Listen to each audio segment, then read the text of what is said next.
Радослав Вълчанов,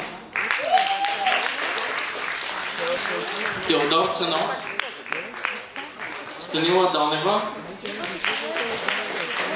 Иван Вълкадинов, Иван Иванов, Християн Тенев, Киряс Германов,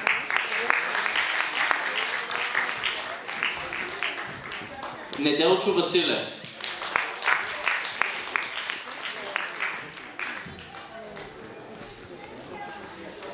Анна Мария Тодорова,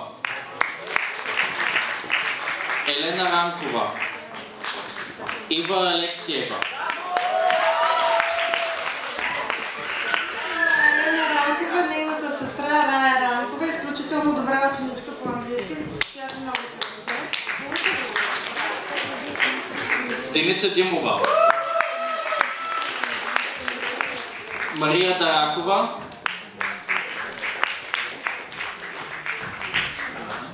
Мария Панайотова, Неда Славова,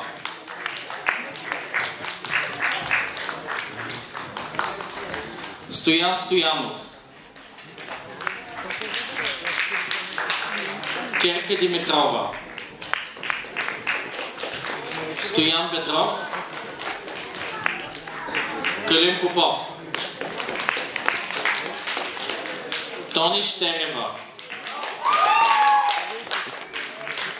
София Христова, Габриела Мечкова,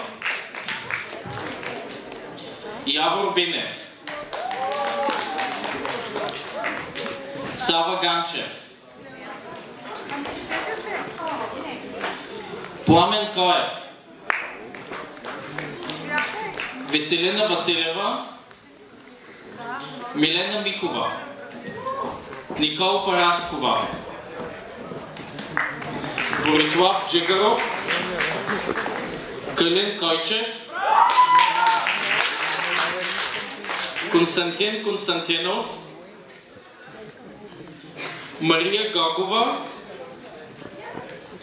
Петри Гошина.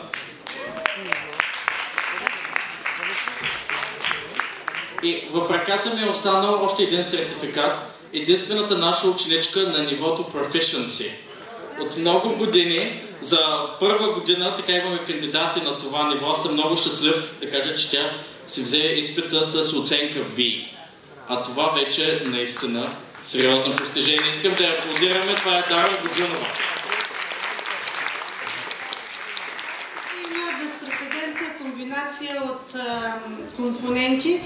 4 от нейните компоненти са над отличното ниво, като райтинга е дори с 6+, не просто 6, а 6+, което за мен е дори необяснимо. Аз не знам как едно дете, понеже виждате колко е малка, може да се справи с такива високи изисквания. Ние сме поразени просто.